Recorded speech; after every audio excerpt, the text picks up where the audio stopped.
Hello, everyone, and welcome to part 2 of lecture 10. And we are still talking about functions. Today we're going to begin by talking about how we can represent a function by an equation. A function from set x, the domain, to a set y, the range, can be represented by an equation in the variables x and y. The variable x can assume any value in the domain x.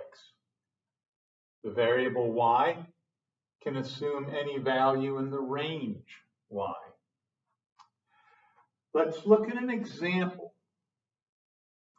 Determine whether the equation y equals 2x plus 3 defines y as a function defines y as a function of x. And what we're really saying is determine whether the equation y equals 2x plus 3 defines a function from set x to set y. Sometimes we say that as the equation defines y as a function of x. That's just the mathematical jargon. Okay, does this equation define a function from the domain x to the range y?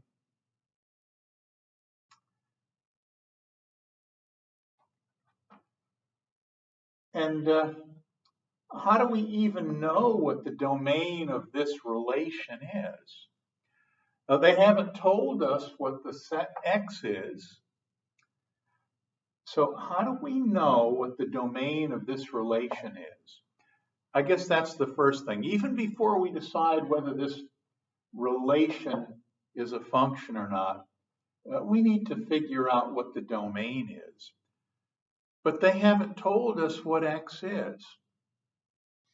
So in a case like this, where we have a relation or a function defined by an equation, here's how we determine the domain.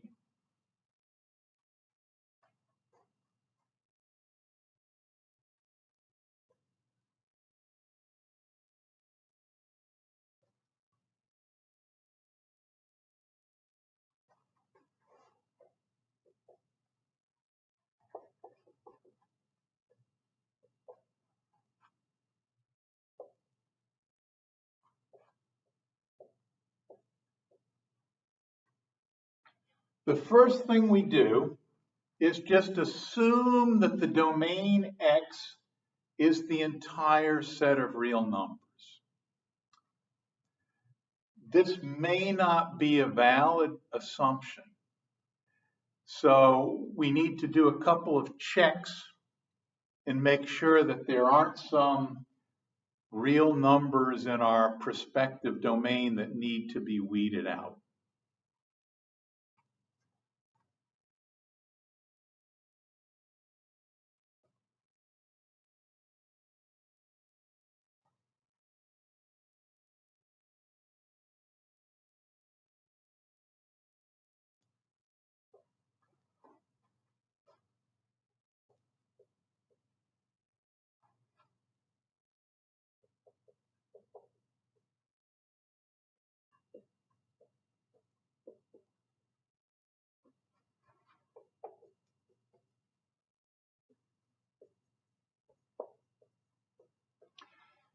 So the first thing that we have to look at is, are there any real numbers that would cause us to divide by 0 if we took that real number and plugged it in for x?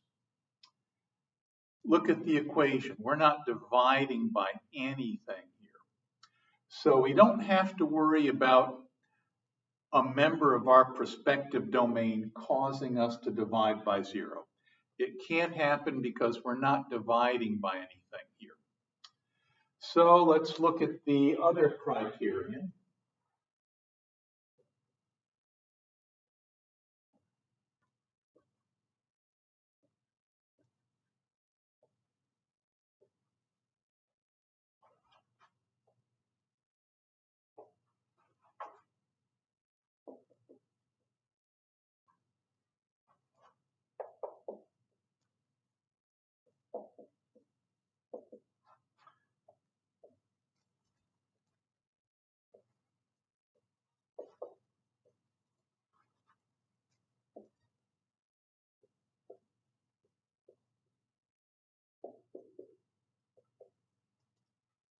Here's the second thing that we have to pay attention to.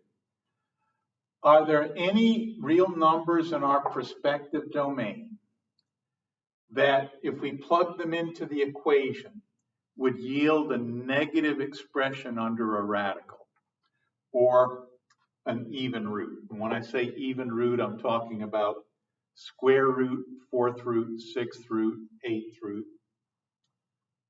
Well, look at this. Do we have a radical here? So, by criterion 2, we don't have to exclude any elements from our prospective domain.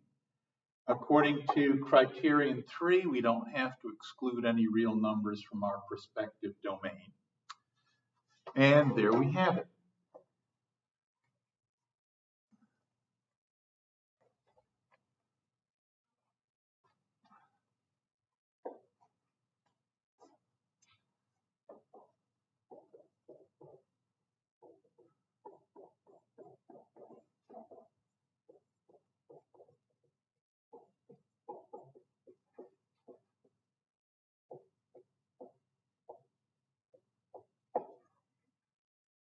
The domain X is the entire set of real numbers.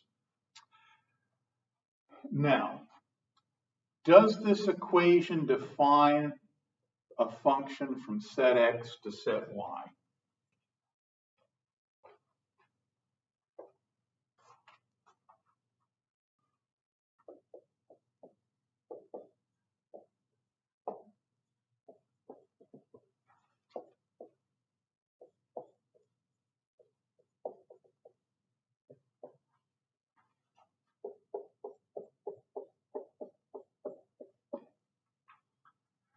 There's only one thing that could disqualify this equation from defining a function from set X to set Y.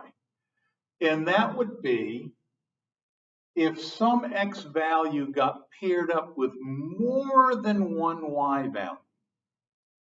Remember, what a function does is it takes each element in set X, the domain, and assigns to it exactly one element in the range Y. So what would disqualify this equation from defining a function from the domain X to the range Y? If it turned out that some X value got paired up with two different Y values by this equation.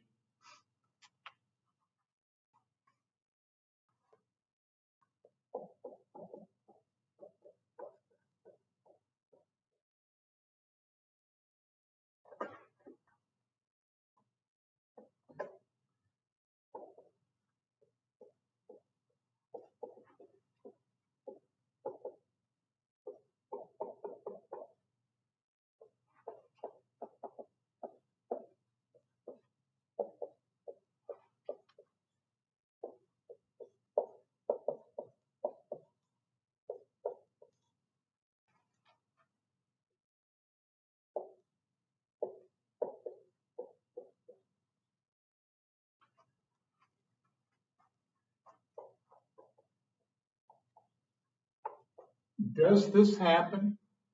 Does this equation assign two or more Y values to any particular X value? And it turns out the answer is no.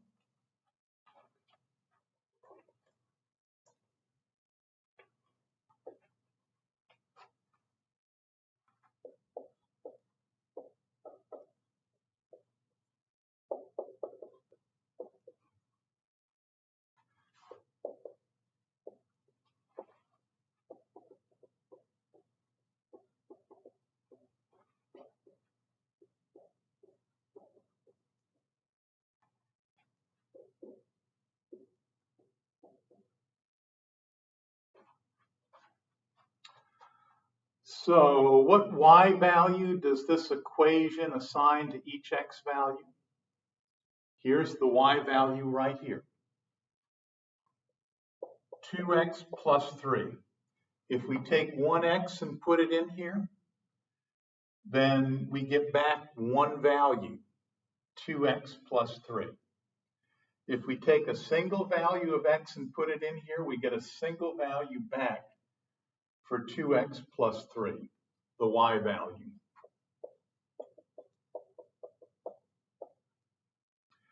So, take an x value.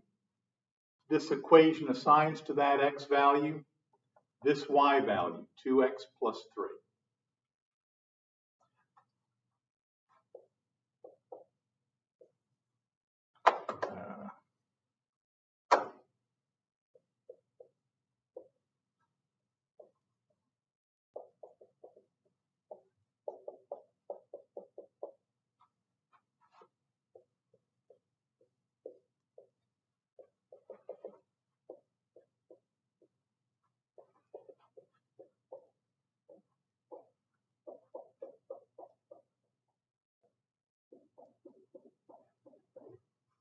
So the equation y equals 2x plus 3 does indeed define a function from a set x to a set y.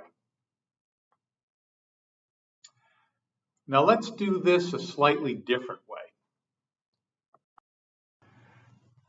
Here's our alternative method for determining whether this equation defines y as a function of x, whether this equation defines a function from set y to set x. We can use the vertical line test. Graph this equation and see if any vertical line intersects the graph at more than one point. So, what does this equation look like when we graph it? Well, this is in the form y equals mx plus b, slope-intercept form. So this is slope, and this is the y-intercept.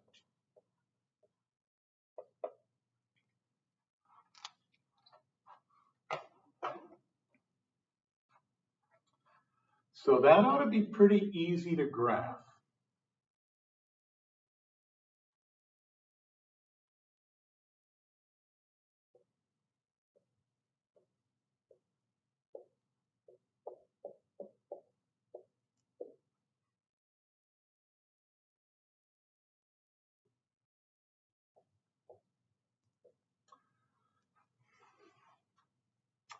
The y-intercept is 3,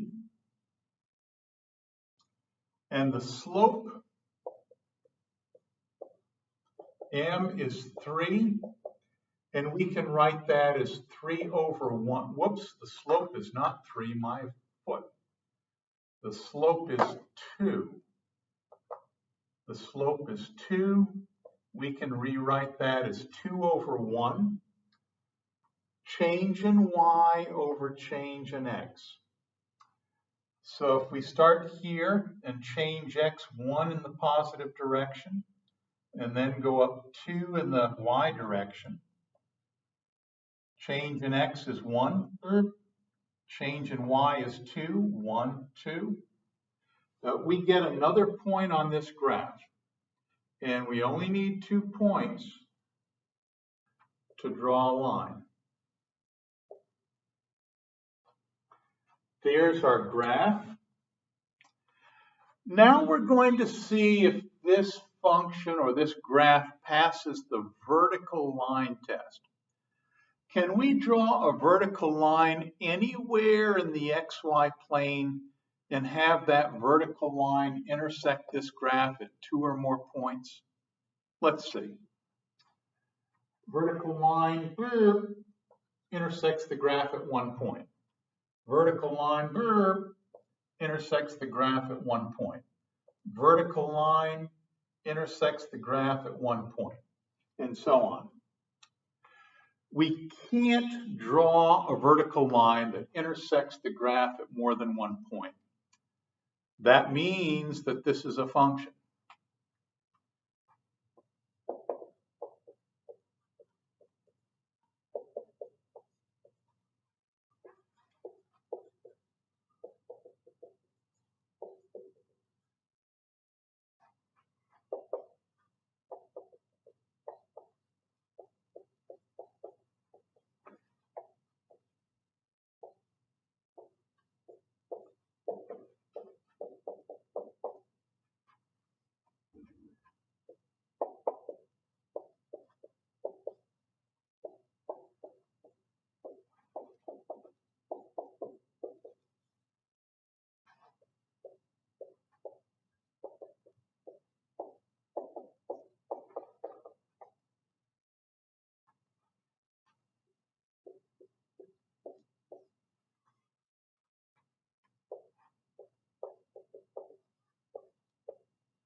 Yep, that's the vertical line test that we talked about in the last video.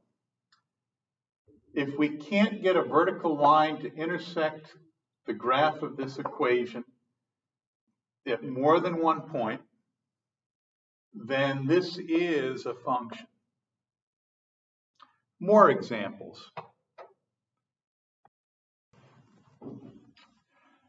Another example, determine whether the relation defined by the equation x squared plus y squared equals 16 defines a function from the domain x to the range y.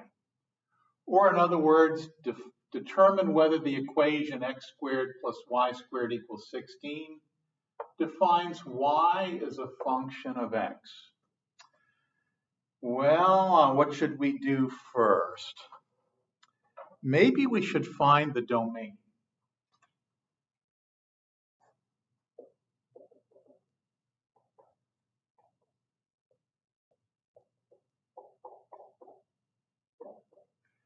So the first thing we do when we're looking for the domain, assume that x is the set of real numbers, the entire set of real numbers.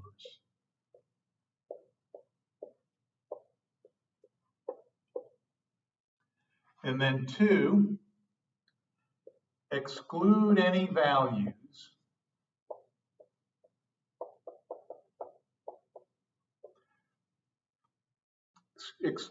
values that what? Cause division by 0.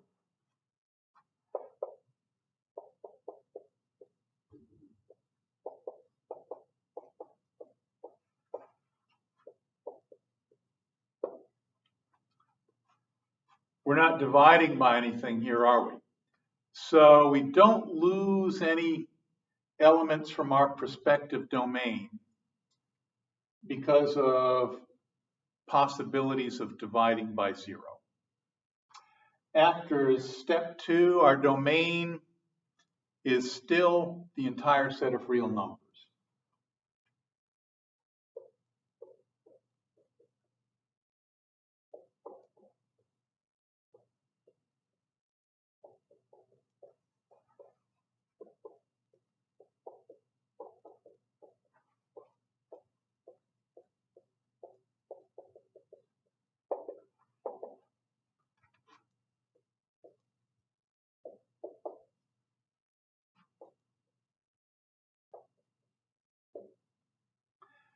Exclude any x values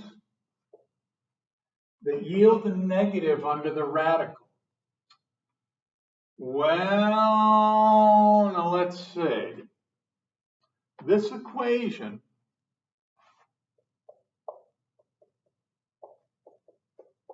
can be rewritten x squared plus y squared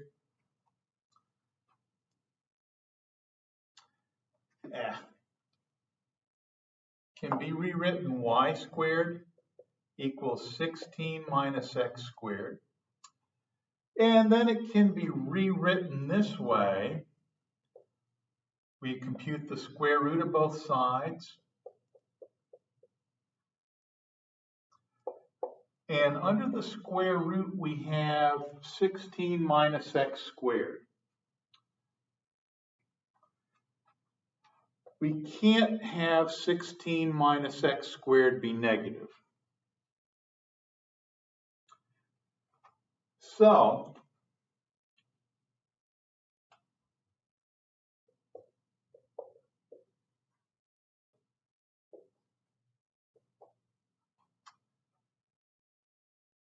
(16 minus x squared)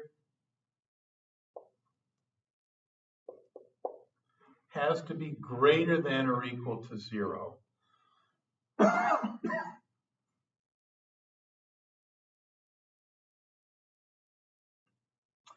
Now, probably the best way to figure this inequality out, and we can reason through this, but you know, at the end of the day, I'm tired. I don't really like to think if I don't have to.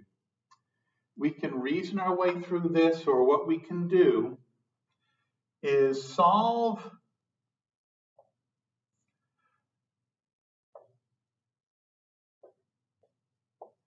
the related equation, 16 minus x squared equals 0. And that means negative x squared equals negative 16, which means x squared equals positive 16. And to solve this equation, we compute the square root of both sides. And we get x equals plus or minus 4. And what I do is I draw a picture of the x-axis, and I use these two values to split the x-axis up into separate intervals.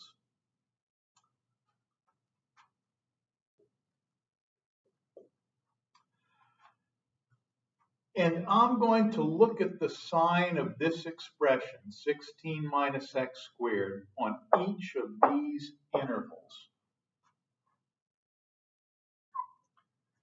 16 minus x squared. I want this to be positive or 0. And what I'll do is I'll pick a test value to plug in to this expression. From each interval, I'll pick a test value. For example, negative 5 in this interval. I'll plug in a test value, and negative 5 squared is 25. So I have 16 minus 25 is negative 9. So it looks like in this interval, 16 minus x squared is negative. What about over in this interval? I'll pick a test point, positive 5. And I'll take this value, 5, and plug it into this inequality. 5 squared is 25, so again I have 16 minus 25 is negative 9. Oops, not positive. Negative, negative, negative, negative, negative. Well, what about in the interval between negative 4 and positive 4? Let's pick a test value, and I'll pick 0. If I put 0 into this inequality for x, I have 16 minus 0, which is 16 is greater than 0. That's true. 16 minus x squared is positive in this interval between negative 4 and positive 4. Okay. Number 3 says exclude any x values that yield a negative under the radical. Well, x values over here yield a negative under the radical. X values over here yield a negative under the radical. But x values between negative 4 and positive 4 don't yield a negative under the radical. So that's going to be my domain.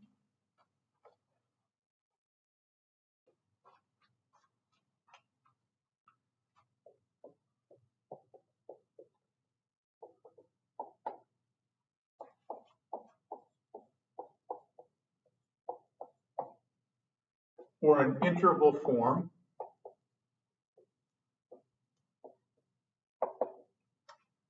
Negative 4, oops,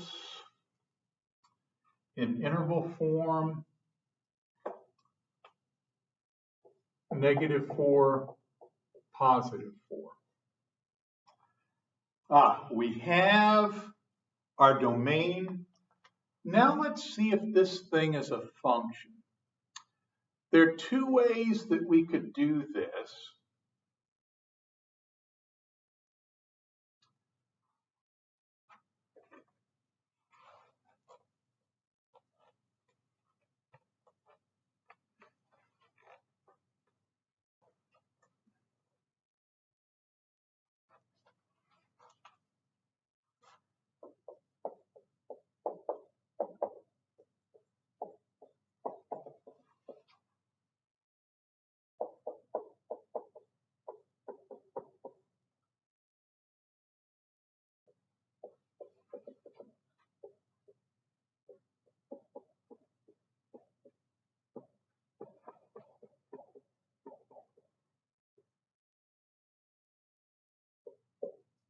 Does this equation define a function? What do we have to make sure of? We have to make sure that this equation doesn't take two different y values and pair it up with the same x value. Oh, let's see.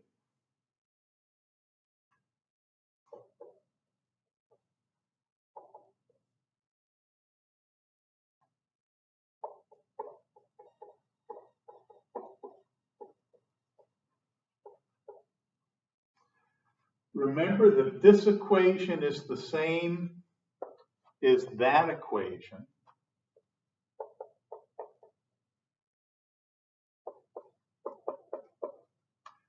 And I'm beginning to see some trouble.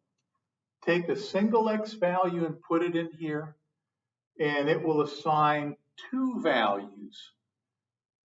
It will assign two y values. For a single x value, we have two y values, plus this square root minus this square root.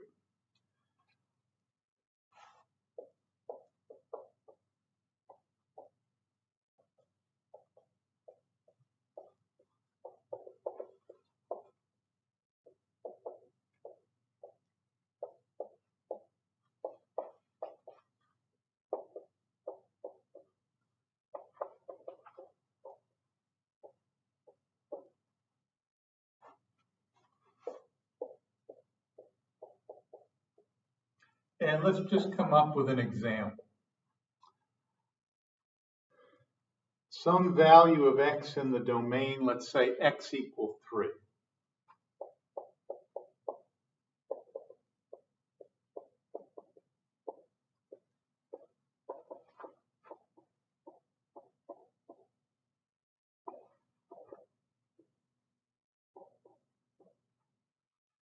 X is 3, we plug it in here.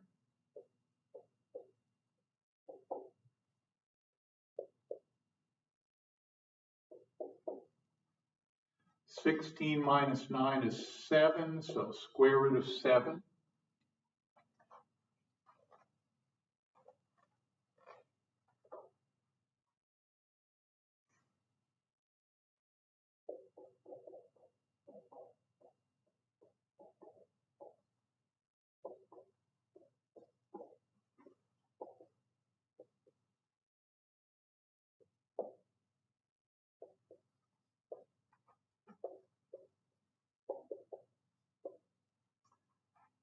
X equal 3 is assigned negative square root of 7 and also positive square root of 7 is y values.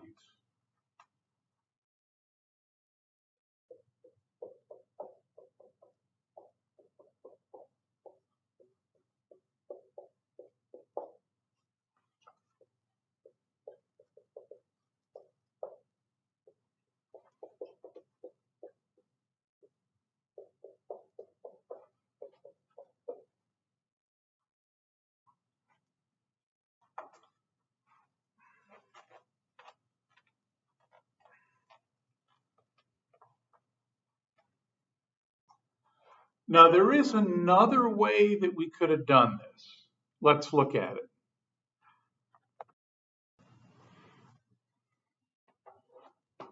Here's what we can do. We can graph the equation and apply the vertical line test. Here's our equation, but we can rewrite it like this. Rewrite the 16 as 4 squared. Why would we want to do a thing like that? We ought to know what the graph of this thing is.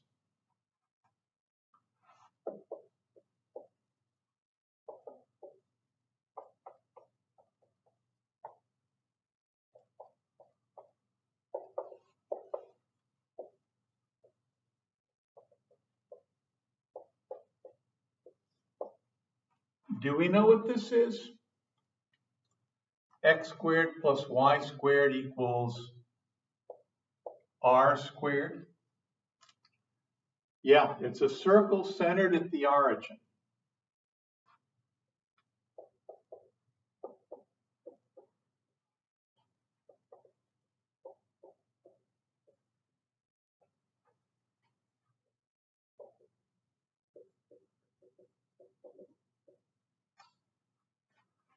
So let's draw a picture of this thing.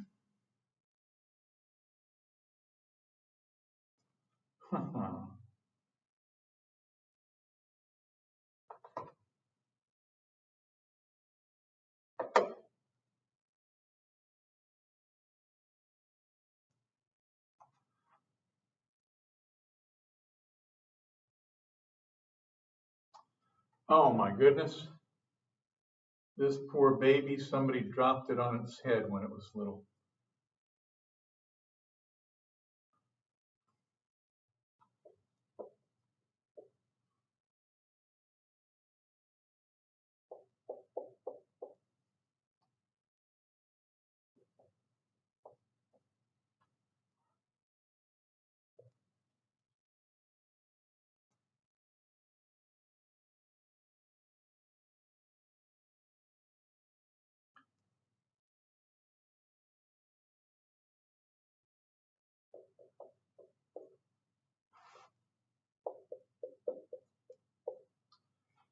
Here's the graph of this equation.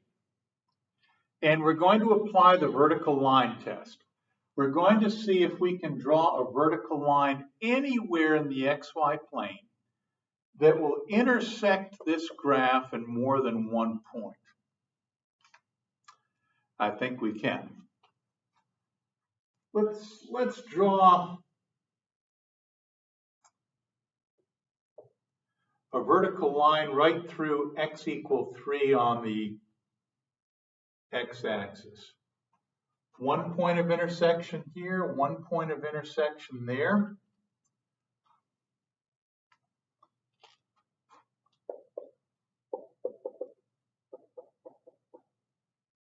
This is a vertical line, so it's x equal 3.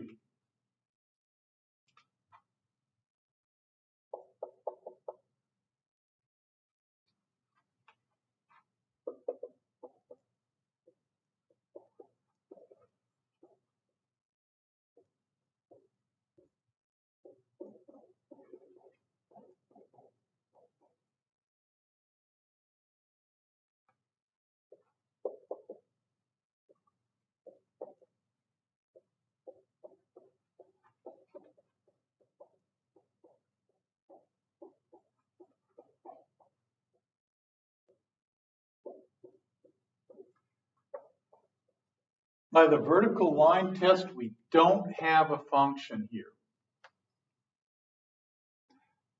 We can draw a vertical line that intersects the graph of the equation at more than one point. So this equation does not define a function from set x to set y, or it does not define y as a function of x.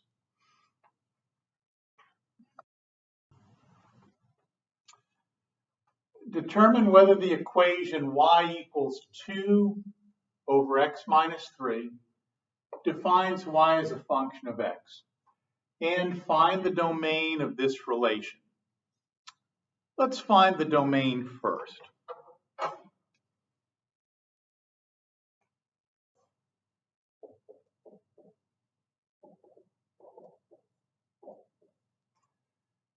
Do you remember the drill? What's the first thing we do when we have an equation that defines a relation from y to x, and we're trying to find out if it's a function or not? How do we find out what the domain of this relation is?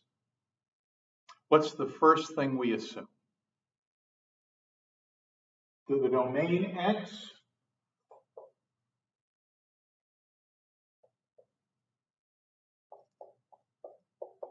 is the entire set of real numbers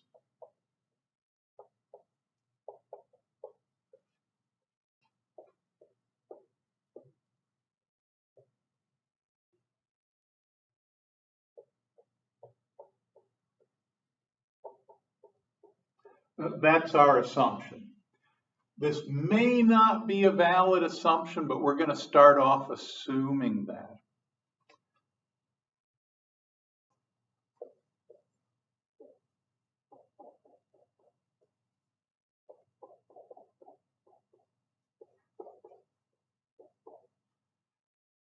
From our prospective domain, what do we exclude? X values that do what? Cause division by 0, right?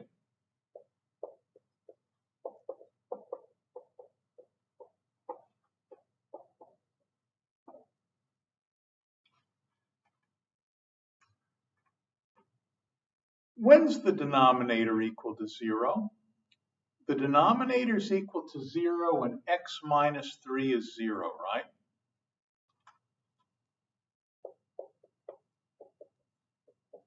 And that implies that x is 3.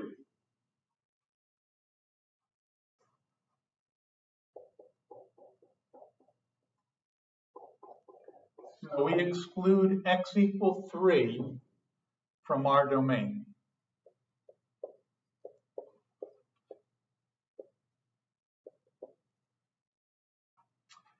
And there's also another checkpoint to get by, another criterion that might cause us to exclude some x values. What is that?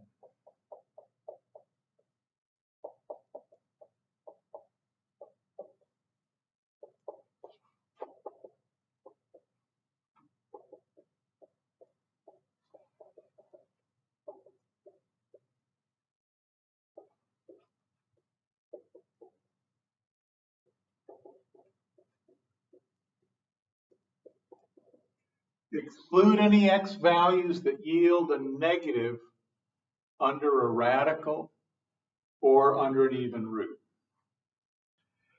And I look at my equation and I say there's no radical here, so this does not apply.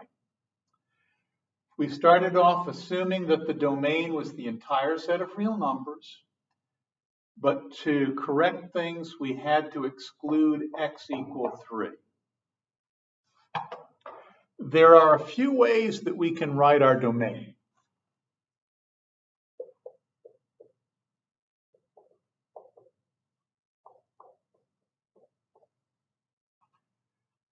By writing x is not equal to 3, what I'm saying about the domain is that the domain consists of all x values except x equal negative 3.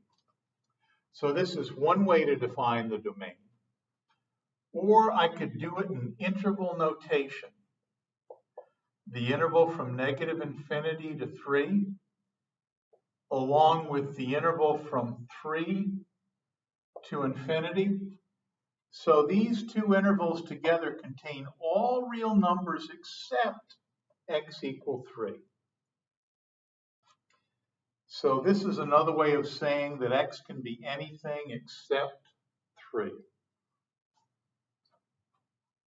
So we have our domain.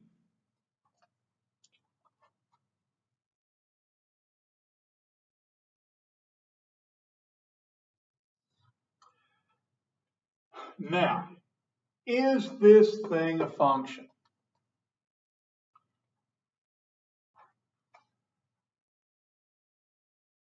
I'm not sure how easy it would be for us to graph this thing. So I think what we should do is look and see if there's any way that two different y values can get paired with the same x value by this equation.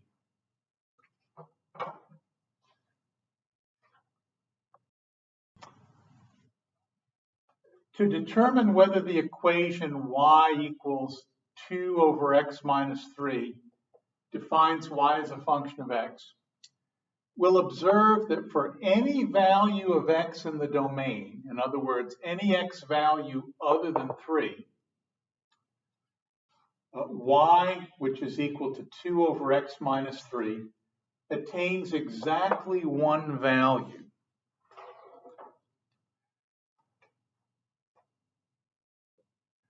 And this is the value that y attains, 2 over x minus 3.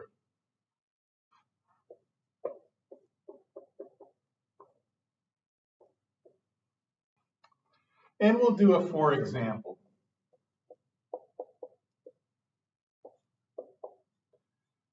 When x is, let's say x is 4.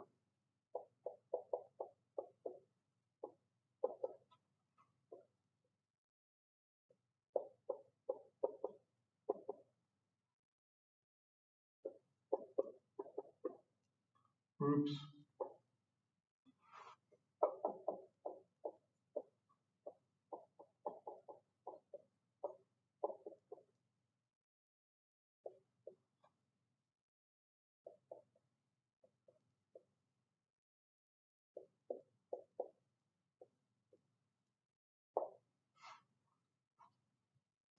So for any value of x in the domain, y will assume exactly one value. So we have exactly one value of y paired with every value of x in the domain. Let's take a look at function notation. In math, we usually give functions a name. For example, we might call a function f or f of x. We refer to this function as f of x, or as I like to call it, f evaluated at x. I have a special selfish motive for looking at this and calling it f evaluated at x. It helps me see things in a more proper context. Let's look at some examples. Here's an example. Given f of x, or f evaluated at x, equals x squared plus 2x plus 1. And note that this is the same thing as saying y equals x squared plus 2x plus 1. Given f evaluated at x equal x squared plus 2x plus 1, compute this thing. And what is this? This is f evaluated at 3.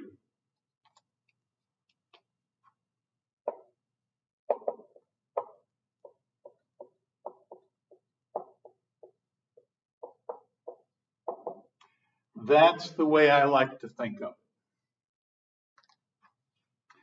Let's do this.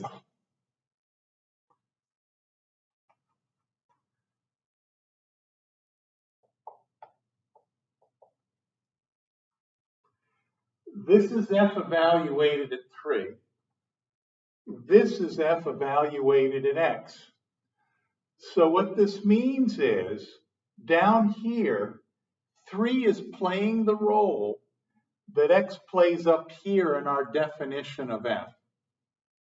3 plays the role down here that x plays in our model of f of x. So every place that we see an x up here, we're going to put a 3 down here.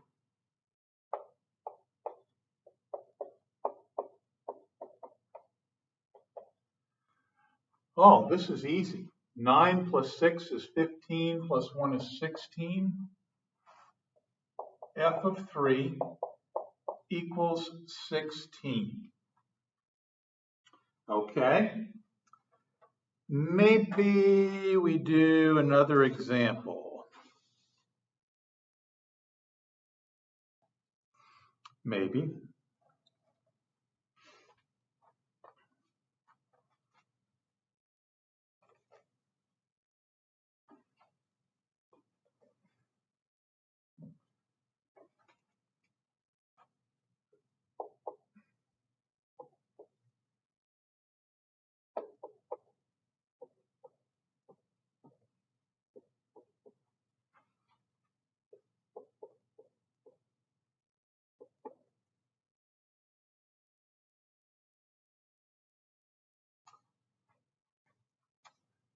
This is f evaluated at x. This is the definition of our function. And this is exactly the same thing as saying y equals 2x minus 1 over 3 minus x. We're told to compute f evaluated at 2. Okay, f evaluated at 2. 2 plays the role down here that x plays up here in f evaluated at x. So every place that we see an x up here in our model of f of x, we're going to put a 2 down here. 2x, we put in 2 for x. 3 minus x, we let 2 play the role of x down here. And what do we get? 4 minus 1 is 3, over 3 minus 2 is 1. F evaluated at 2 equals 3. New example. New example. We're going to milk this baby for all it's worth. We're going to do f of 0, f of 2, or did we do f of 2 already? We did. F of 5. And then we're going to do some more special functions. First of all, f evaluated at 0. 0 plays the role down here that x plays up here in our model. So every place that we see an x up here in our model, we're going to put a 0 down here. 2x minus 1, 2, 0 minus 1.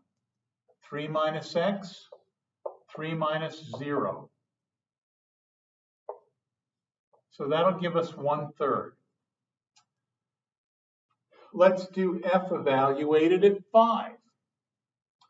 Down here, 5 plays the role that x plays up here in our definition of f of x, or in our model of f of x. So every place we see an x up here, we're going to put a 5 down here. 2x minus 1 becomes 2, 5 minus 1. 3 minus x becomes 3 minus 5. So we have 10 minus 1 is 9 over 3 minus 5 is negative 2.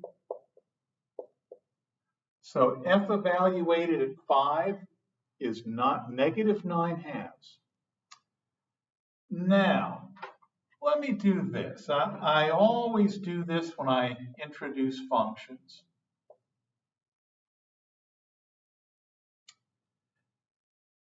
Suppose I take a ham sandwich and plug it right in here.